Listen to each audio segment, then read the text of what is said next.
kita jangan hanya terlalu fokus kadang-kadang pada amal-amal yang zahir saja. Karena amal-amal zahir kadang-kadang menipu. Banyak orang yang beramal secara zahir, yang amal tersebut adalah perintah Allah Subhanahu wa taala. Tapi dia sebenarnya mengerjakannya bukan untuk Allah, tapi untuk yang lain. Artinya dia beramal di dunia ini dengan menipu Allah. Sebagaimana Allah katakan dalam Al-Quranul Karim, innal munafiqina yukhadi'un Allah. Orang-orang munafik, mereka menipu Allah.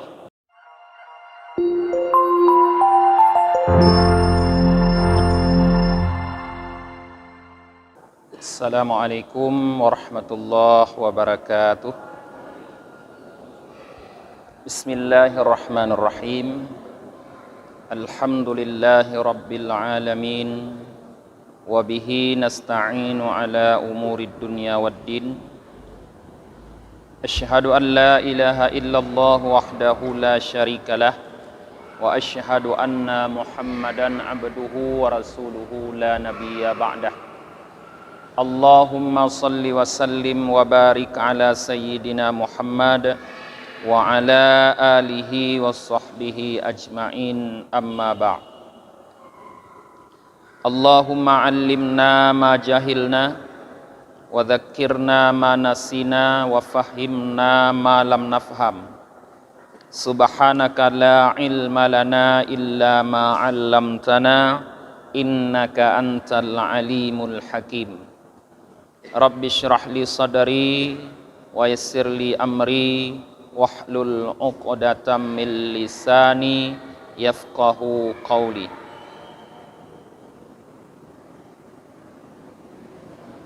Jamaah maghrib yang dirahmati oleh Allah Subhanahu wa taala, malam minggu yang lalu kita telah mengkaji beberapa wasiat Rasulullah kepada Anas bin Malik. Di antaranya pada wasiat yang akhir, Rasulullah mewasiatkan kepada Anas untuk mengeluarkan rasa dengki dari hatinya terhadap seluruh kaum muslimin. Karena mengeluarkan rasa dengki terhadap kaum muslimin adalah merupakan sunnah Rasulullah sallallahu alaihi wasallam. Maka siapapun yang melakukan itu berarti dia mencintai Rasulullah sallallahu alaihi wasallam. Siapapun yang mencintai Rasulullah, maka ia akan bersama beliau nanti di dalam surga. Artinya para jamaah, mengeluarkan rasa dengki dari hati terhadap sesama muslim, membebaskan hati kita daripada rasa dengki terhadap sesama muslim, dapat membuat kita masuk dalam surga nanti di hari akhir. Malam ini para jamaah, marilah kita lihat sebuah hadis yang menceritakan tentang orang yang masuk surga. Dikhabarkan masuk surga oleh Rasulullah karena dia tidak memiliki rasa dengki dalam hatinya terhadap sesama muslim. An Anas bin Malik radhiyallahu taala anhu qal, dari Anas bin Malik, semoga Allah ridha kepada beliau, beliau berkata, bainama nahnu indan nabi sallallahu alaihi wasallam, sedang kami berada di sisi Nabi sallallahu alaihi wasallam, idh qala, tiba-tiba beliau Nabi sallallahu alaihi wasallam bersabda, yatla'u rajulun min ahlil jannah mu'allikun na'laihi bishimalih. Akan datang, kata Rasulullah, seorang laki-laki yang merupakan penduduk surga, yang menggantungkan kedua sandalnya di tangan kirinya. Rasulullah menyampaikan kepada para sahabat yang duduk bersama beliau bahwa sebentar lagi akan hadir di tempat itu seorang penduduk surga, seorang laki-laki yang merupakan penduduk surga, yang ciri-cirinya dia datang dengan cara sandalnya digantungkan atau dipegang di tangan kiri, bukan dipakai. Fatala'a rajulun bihadhihi sifah. Tiba-tiba, kata Sayyidina Anas, dan datanglah seorang laki-laki sesuai dengan sifat yang digambarkan oleh Rasulullah, yaitu membawa sandalnya dengan tangan kiri. Fasallama, dia memberi salam, wajalasa ma'al qaum, dan dia duduk bersama orang-orang. Setelah dia memberi salam, dia duduk bersama para sahabat yang lain. Falamma kana minal ghad, qala Rasulullah sallallahu alaihi wasallam mithla dhalik. Besoknya Rasulullah sallallahu alaihi wasallam juga bersabda seperti itu, yaitu beliau mengatakan bahwa akan datang seorang laki-laki yang merupakan penduduk surga, yang ciri-cirinya dia membawa sandal di tangan kirinya. Fatala'a dzalikar rajul ala mithli hayatih. Ternyata yang datang, kata Sayyidina Anas, adalah laki-laki itu dalam keadaan seperti semula. Laki-laki yang sama dengan yang kemarin, dalam keadaan seperti semula, yaitu dalam keadaan membawa sandal dengan tangan kiri. Falamma kana yaumul tsalis qala mithla dzalik. Di hari yang ketiga, Rasulullah sallallahu alaihi wasallam bersabda lagi kepada para sahabatnya seperti itu juga, yaitu akan muncul, akan datang sebentar lagi seorang laki-laki yang merupakan penduduk surga, ciri-cirinya membawa sandal di tangan kirinya. Falamma qama Rasulullah sallallahu alaihi wasallam sara ma'ahu Abdullah bin Umar bin As radhiyallahu ta'ala an. Setelah Rasulullah sallallahu alaihi wasallam bangun, artinya Rasulullah pergi dari majelis tersebut, seorang sahabat Rasulullah yang bernama Abdullah bin Amru bin As radhiyallahu an berjalan bersama laki-laki yang disebutkan oleh Rasulullah sebagai ahlul jannah, penduduk surga. Artinya sahabat Rasulullah yang bernama Abdullah bin Amru bin As ini mengikuti laki-laki tadi. Waqala, dan Abdullah berkata, qad waqa'a baini wa baina abi kalam wa aqsamtu alla adkhula alaihi thalatha layal fa idza ra'aita antu awini ilaika li ajli yamini. Nah, Abdullah bin Amru bin As berkata, antara aku dan ayahku terjadi sedikit perdawaan. Aku bersumpah tidak akan pulang ke rumah ayahku selama 3 malam. Maka bagaimana menurutmu? Bolehkah aku bermalam di tempatmu karena sumpahku tersebut? Nah, kata Abdullah. Qala, laki-laki ini berkata, na'am, boleh. Qala Anas, Sayyidina Anas periwayat hadis ini berkata lagi, fakana Abdullah bin Amru bin As yuhaddisu annahu bata indahu lailatan falam yakun minha illa annahu idza nama ala firashihi dzakarallahu taala wa kabbarah.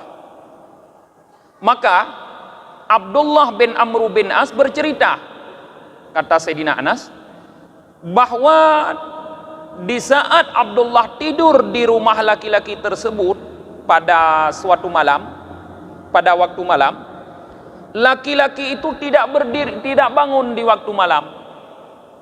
Artinya tidak punya amalan yang istimewa di waktu malam. Dia tidak bangun untuk salat tahajud. Tidur, tidak bangun di waktu malam untuk salat tahajud. Artinya dia tidak punya satu amalan yang istimewa di waktu malam itu. Illa annahu idza nama ala firashihi dzakarallaha ta'ala wa kabbarah hatta yaquma ma'al fajr. Kecuali laki-laki itu apabila dia tidur di atas tempat tidurnya, dia berzikir kepada Allah Ta'ala dan membesarkan Allah, bertakbir. Jadi di saat dia membaringkan tubuhnya di tempat tidur, yang ada cuma dia berzikir dan bertakbir, tapi dia tidak bangun untuk salat tahajud. Sehingga sampai dia bangun besok di waktu fajar. Artinya baru dia bangun waktu salat subuh. Fa idza tawadda'a asbaghal wudu'a wa atamma shalah. Tsumma asbaha wa huwa muftir. Maka di waktu subuh, waktu dia bangun di waktu subuh, dia berwudu, menyempurnakan wudunya dan menyempurnakan salatnya. Kemudian summa asbaha, kemudian dia masuk waktu pagi, wa huwa muftir, sedangkan dia dalam keadaan berbuka, tidak berpuasa. Artinya dia masuk waktu pagi tidak dengan keadaan yang istimewa menurut para sahabat, karena tidak berpuasa. Di waktu malam tidak melakukan salat tahajud, di waktu pagi dia tidak berpuasa. Harinya dia tidak berpuasa. Qala, Abdullah berkata, faramaktuhu salasalayan la yazid ala dzalika ghaira anni la asma'uhu yaqulu illa khairan. Maka aku menetap di rumah laki-laki tersebut selama 3 malam, kata Abdullah. La yazid ala dzalika, tidak lebih daripada demikianlah laki-laki tersebut. Tidur dalam keadaan berzikir, di waktu malam tidak bangun, dia baru bangun waktu subuh, dan kemudian dia tidak berpuasa di waktu harinya. Artinya tidak ada keistimewaan. Selain keistimewaan, artinya ini dianggap istimewa, anni la asma'uhu yaqula illa khairan. Aku, kata Abdullah, selama 3 malam aku tidur di rumahnya, tidak pernah mendengarkan dia berkata kecuali kebaikan. Artinya laki-laki ini tidak pernah mengatakan kata-kata yang tidak baik. Kata-kata yang keluar adalah kata-kata yang baik. Falamma madatis salasu wakitu an ahkira amalahu qultu lahu. Setelah berlalu 3 malam dan hampir-hampir aku menganggap remeh amal laki-laki ini, lalu aku berkata kepada laki-laki ini, inni lam yakun baini wa baina abi ghadab wala hijrah. Sebenarnya, beliau mulai membuka rahasianya, antara aku dan ayahku tidak ada apa-apa, tidak terjadi permusuhan. Karena dia pertama minta izin untuk mengikuti laki-laki ini, karena antara dia dan ayahnya katanya ada perdawaan, ada pertengkaran. Nah, baru dibuka sekarang. Sebenarnya antara aku dan ayahku tidak ada sedikit pun permusuhan, dan tidak ada hijrah, katanya. Artinya aku bukan menyingkir dari rumah ayahku. Walakinni sami'tu Rasulullah sallallahu alaihi wasallam yaqul fi 3 majlis. Tetapi yang menjadi sebab aku datang bermalam ke rumahmu, karena aku mendengar Rasulullah sallallahu alaihi wasallam berkata pada 3 majelis. Artinya selama 3 hari. Dalam 3 majelis Rasulullah berkata, yatla'u alaikum rajulun min ahlil jannah. Akan datang kepada kalian seorang laki-laki yang merupakan penduduk surga. hatta anta. Yang datang selalu kamu. Di saat Rasulullah menyampaikan bahwa akan datang seorang laki-laki penduduk surga, yang datang adalah kamu. Fa'aradtu an awiya ilaika hatta andura ma ta'mal fa'aqtadi bika. Maka aku ingin bermalam di tempatmu dengan tujuan aku bisa memperhatikan, melihat apa yang kamu lakukan. Apa amal kamu yang menyebabkan Rasulullah mengatakan kamu penduduk surga? Maka aku bisa mengikuti perbuatanmu tersebut. Falam araka ta'mal kasiran. Tapi aku tidak melihat kamu melakukan amal yang banyak. Kalau bahasa kita kecewa, aku tidur di rumah kamu 3 malam. Tidak ada amal apapun yang kulihat yang istimewa yang kamu lakukan. Faman ladzi balagha bika ma qala an-nabiy sallallahu alaihi wasallam. Maka apa yang ada padamu yang disampaikan oleh Nabi sallallahu alaihi wasallam? Artinya apa sebenarnya rahasia yang kamu lakukan sehingga Nabi menyampaikan bahwa kamu adalah penduduk surga? Qal, laki-laki ini berkata, ma huwa illa ma ra'aita. Tidak ada apa-apa katanya, kecuali apa yang sudah kamu lihat. Artinya aku tidak punya kelebihan apa-apa. Amal ibadahku ya seperti apa yang telah kamu lihat. Fansaraftu anhu. Maka kata Abdullah, aku pun berpaling daripadanya. Artinya Abdullah ini ingin pulang. Karena dia tidak mendapatkan apa-apa, tidak mendapatkan rahasia. Fada'ani hina walitu faqala. Maka laki-laki ini memanggil aku ketika aku berpaling. Dia berkata, ma huwa illa ma ra'aita. Tidak ada amal apapun yang aku lakukan kecuali apa yang engkau lihat. Ghaira anni la ajidu fi nafsi syarran li ahadim minal muslimin. Selain aku, tidak terdapat di dalam diriku sedikit pun syarran, keburukan terhadap seseorang dari kalangan muslimin. Wala ahsuduhu ala khairin a'tahullahu iyah. Dan aku tidak pernah merasa dengki terhadap kebaikan yang Allah berikan terhadap orang muslim. Artinya secara amal zahir tidak ada kelebihan laki-laki ini daripada orang lain. Kelebihan laki-laki ini cuma amal batin. Apa yang ia lakukan? Dia bersihkan jiwanya, hatinya daripada rasa dengki, daripada niat buruk terhadap orang-orang muslim.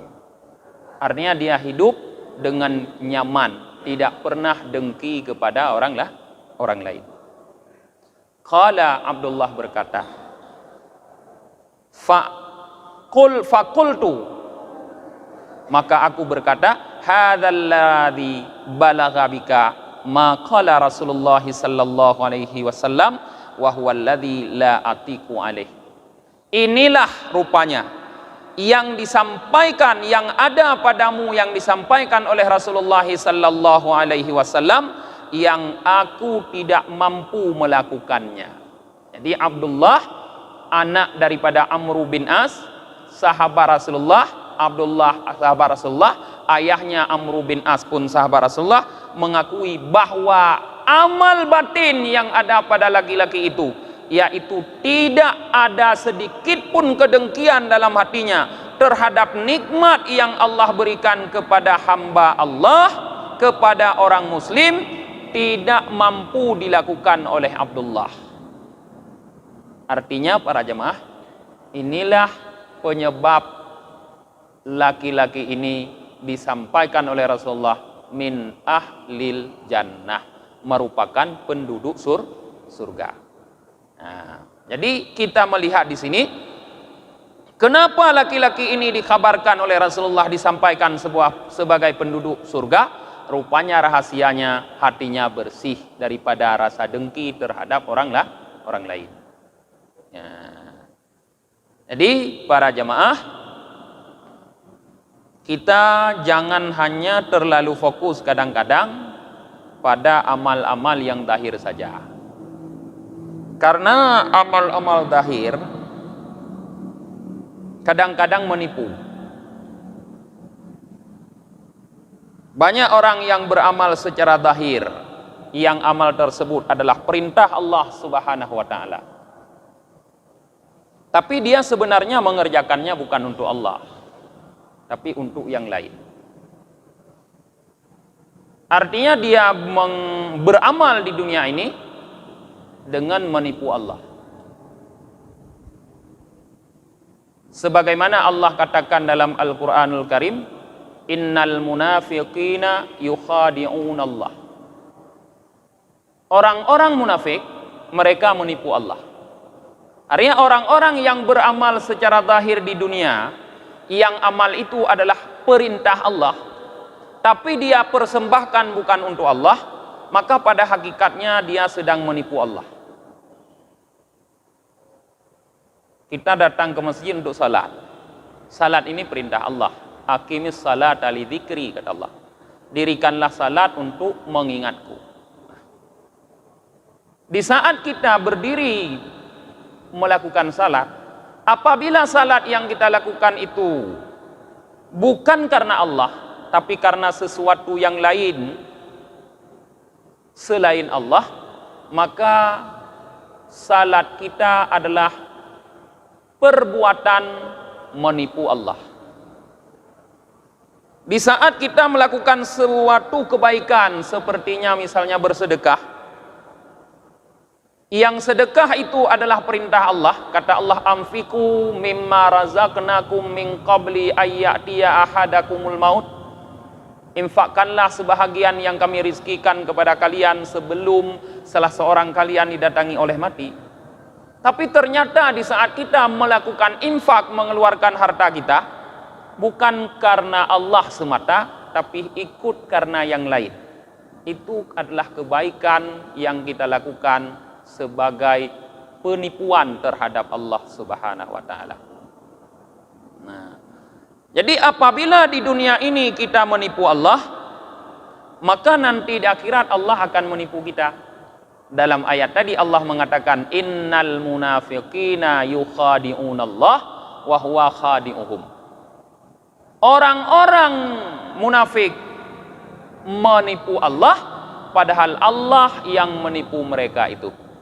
Artinya apabila kita di dunia melakukan amal tidak ikhlas kepada Allah Subhanahu wa taala, dengan melakukan amal untuk yang selain Allah, melakukan perintah Allah tapi untuk selain Allah, maka di akhirat nanti Allah akan menipu kita di saat memberikan balasan amal.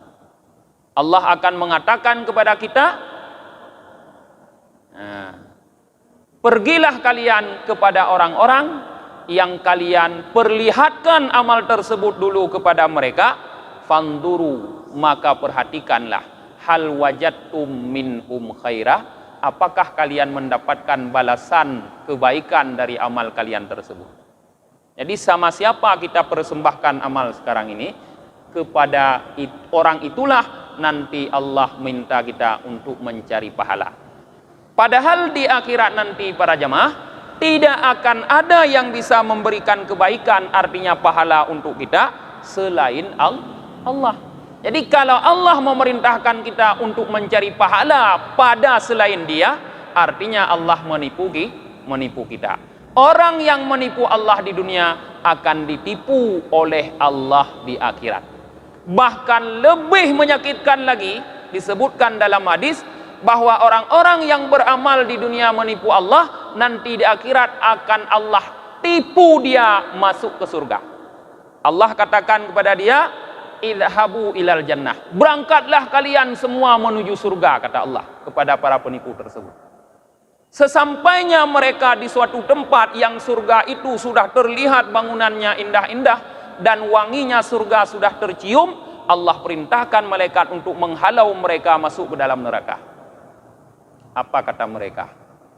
Alangkah lebih baiknya seandainya kami engkau masukkan langsung ke dalam surga, ke dalam neraka, sebelum engkau perlihatkan nikmat-nikmat surga yang engkau berikan kepada aulia-auliamu ya Allah. Artinya mereka ditipu oleh Allah. Allah suruh mereka berjalan ke surga, padahal di tengah jalan Allah perintahkan malaikat untuk menghalau mereka masuk ke dalam neraka. Inilah kalau amal zahir para jemaah. Amal zahir ini banyak menipu. Terlihat baik padahal tidak baik. Banyak yang terlihat baik padahal tidak baik. Maka amal zahir kita belum tentu akan membuat kita masuk ke surga. Tapi amal batin tidak akan bisa menipu. Karena tidak ada keuntungan sedikit pun dari penipuan batiniah. Maka marilah mencari surga Allah dengan amal batin yang diantaranya adalah dengan membersihkan hati kita daripada sifat tercela, yaitu hasad, dengki kepada sesama muslim. Insya Allah kita pun akan termasuk salah satu min ahlil jannah, merupakan bahagian daripada penduduk surga. Qala ba'dul hukamat, sebahagian ahli hikmah berkata, barazal hasidu rabbahu min khamsati aujah. Ya, orang yang hasud terhadap Tuhannya, orang yang dengki terhadap Tuhannya, nampak dari 5 indikator. Kalau kita ingin melihat diri kita, apakah kita sebenarnya dengki kepada Tuhan, hasad kita kepada Tuhan kita, kepada Allah, indikatornya ada 5. Awaluha kad abghadha kulla nikmatin kad dhaharat ala ghairih. Indikator yang pertama, seseorang itu sedang dengki kepada Allah, dia marah terhadap seluruh nikmat yang nampak nikmat tersebut pada orang lain. Artinya dia tidak suka apabila orang lain mendapatkan nikmat dari Allah. Jadi di saat kita tidak suka adanya satu nikmat pada seorang hamba Allah yang lain, maka sebenarnya di saat itu yang kita dengki bukan orang itu, tapi Allah yang memberi nikmat. Jadi apabila dalam diri kita para jemaah ada rasa seperti itu, maka indikator bahwa kita sedang dengki kepada Allah itu sudah nampak pada kita.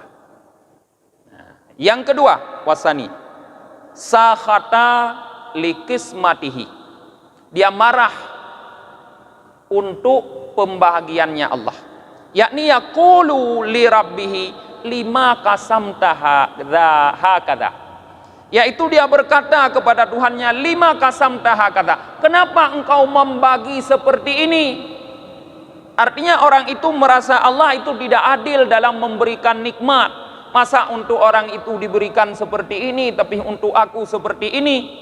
Dia tidak merasa Allah adil. Dia marah kepada Allah karena Allah tidak adil menurut dia dalam membagi rizki, dalam membagi nikmat, dalam membagi rahmat dan sebagainya.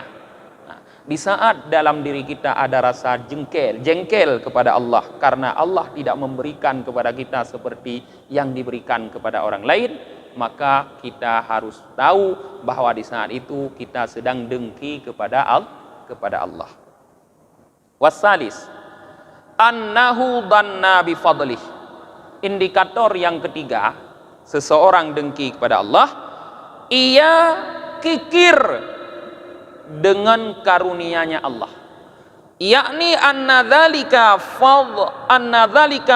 fadlullahi yu'tihi may yasha wa huwa yabkhalu bi fadlillah taala, yaitu bahwa yang demikian itu adalah karunia Allah yang Allah berikan karunia tersebut kepada siapapun yang ia kehendaki, sedangkan orang itu bakhil dengan karunia Allah Subhanahu wa taala. Artinya orang yang tidak mau berbagi karunia dengan orang lain.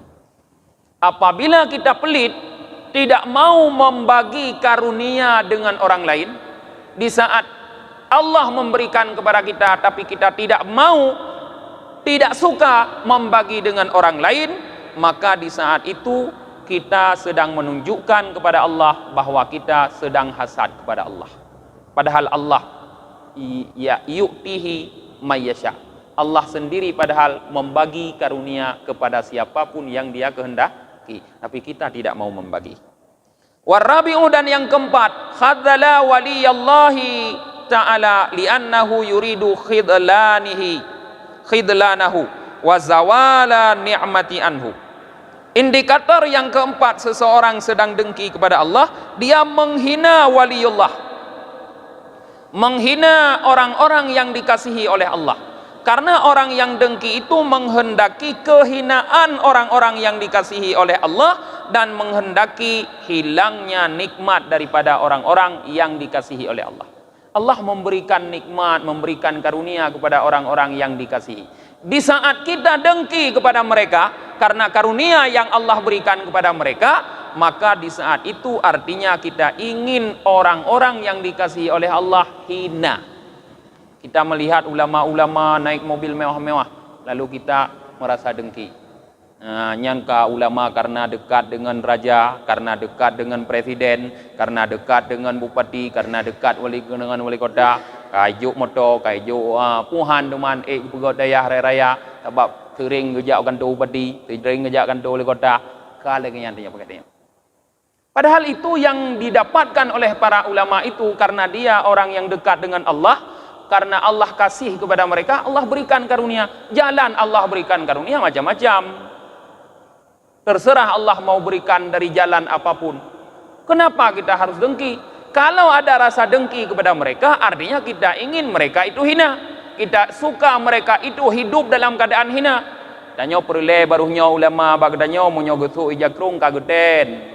Kepiah kuneng. Gue tangan kafiliu jamun nyan baru ulama nyan nyo ulama nyan bagdanyo hae tanging tagai danyo tunang urung nyan tunang urung nyan susah danyo nyan hanali ulama menyo kalengan bagdanyo yang butuh ulama yang thu ijakrung guten yang thu kepiah kuneng dan tangan kafiliu jamun nyan yang nyo ulama bagdanyo.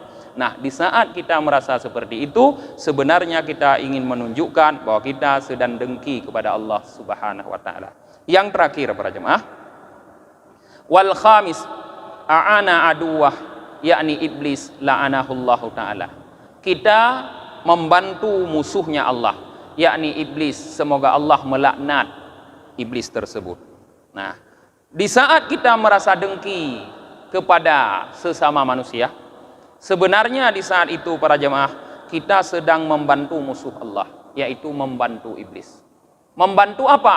Yaitu membantu dia mempunyai kawan nanti di dalam neraka jahanam. Sebenarnya iblis ini divonis oleh Allah masuk neraka, tapi dia tidak mau tinggal sendiri dalam neraka, tidak mau masuk sendiri ke dalam neraka, maka dia butuh orang-orang lain yang mengawani. Siapa yang mau mengawani? Siapa yang mau membantu iblis sama-sama tinggal dalam neraka?